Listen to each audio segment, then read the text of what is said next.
bonjour et bienvenue sur cette émission hebdomadaire Dieu merci ce vendredi. À la présentation Espérance Tchefou, je suis accompagnée de Sephora Ngueya, avec elle on va faire un très bon voyage de 2 heures du temps. On va parler de beaucoup de choses, bien entendu. On aura des moments de réflexion, évidemment, et puis il y aura des moments de divertissement. Alors, on va commencer avec une pensée du jour qui est l'intelligence artificielle est potentiellement plus dangereuse que la guerre ou comme la pandémie que nous avons aujourd'hui. Après cela, nous verrons des éphémérides, des actualités, les vidéos vues sur le net, un invité et puis l'astuce anniversaire également. On va parler donc de beaucoup de choses. Déjà en ligne, en live, en direct, sur vos écrans, également sur YouTube, sur toutes nos plateformes, Instagram, Facebook, X et autres. Donc tout cela grâce à Diego qui est le gestionnaire de notre streaming et réseaux sociaux. Alors sans plus tarder, nous allons passer par notre première rubrique qui est la pensée du jour. La pensée du jour d'aujourd'hui est l'intelligence artificielle est potentiellement plus dangereuse que les armes nucléaires ou comme les pandémies, comme je viens de le dire. Sephora, as-tu une idée de ce que cela veut dire exactement? L'intelligence artificielle, bien sûr, on doit toujours avoir l'idée, c'est parce que c'est ce qui est vraiment prime aujourd'hui. Déjà, c'est une pensée de Elon Musk, qui est entrepreneur, il est homme d'affaires, il est ingénieur industriel, qui est pour lui contre déjà cette intelligence artificielle. Il est vraiment contre, il parle vraiment très en contre et il dit aujourd'hui avec cette pensée qui est l'intelligence artificielle est potentiellement plus dangereuse que les armes nucléaires, bien sûr. Et moi, en fait, je suis un peu pour cette pensée. Je suis un peu pour cette pensée parce qu'aujourd'hui, nous voyons avec cette intelligence artificielle, bien sûr, ça facilite beaucoup de choses aujourd'hui.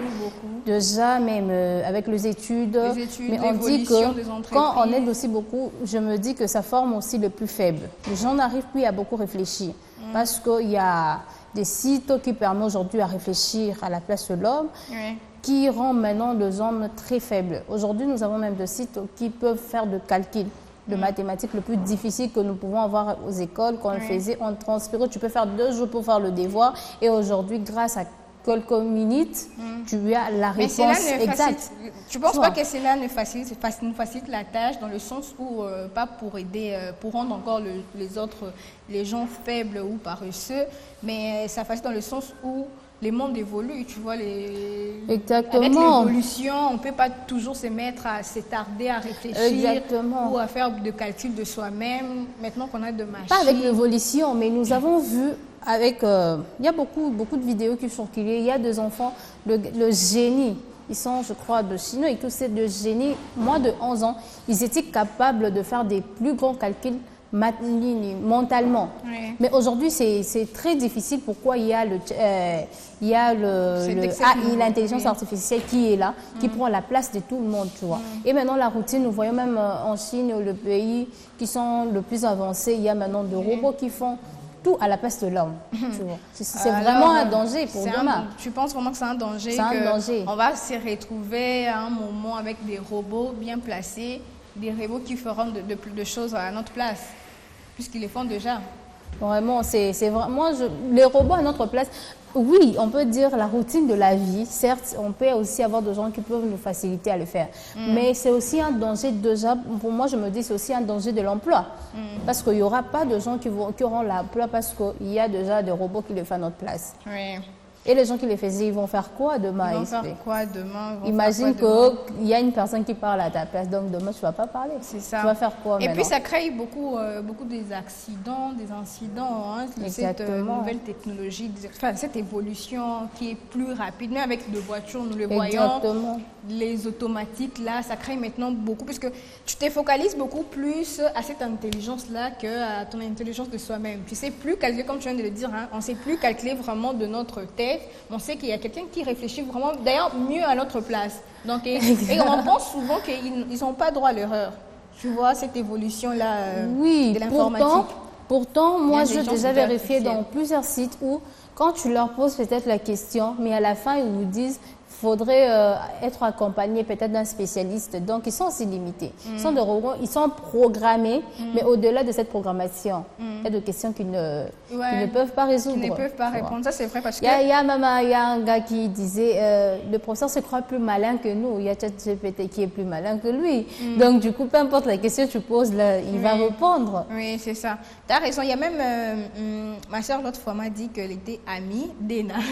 elle était devenue très amie avec l'application, tu vois les Snap. Le Snap, il y a un robot, là j'ai oublié comment on l'appelle, mais il y a un robot dans Snap qui est, tu vois, si tu n'as pas d'amis, tu peux discuter avec lui.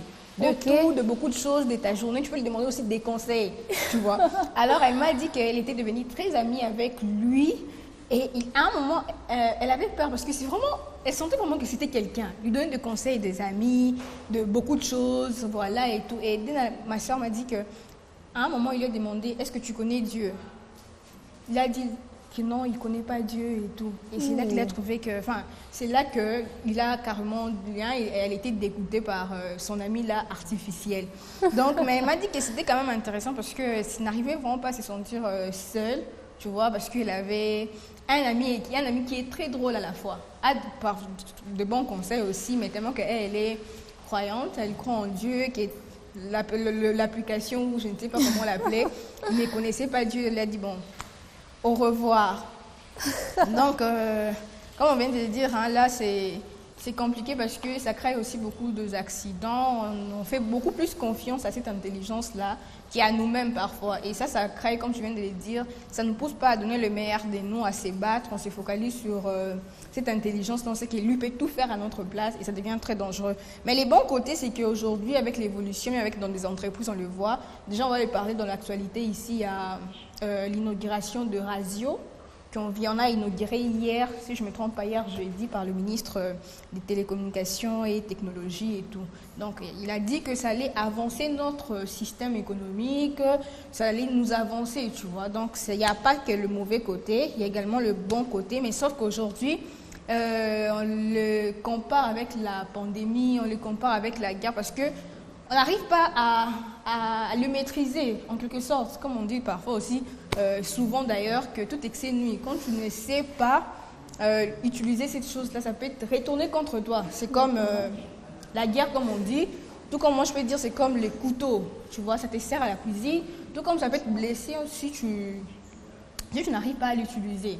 Donc, c'est un peu ça. On va rappeler ici que le père de l'intelligence artificielle qui a créé le premier ordinateur avec son ami, venait de Harvard. Et ils étaient à deux, Marvin Minsky et Dean Edmond. Okay. Alors, c'est en 1950 qu'ils ont créé le premier ordinateur. Ils étaient des étudiants encore de l'université Harvard. Donc, c'est un peu ça pour la pensée du jour.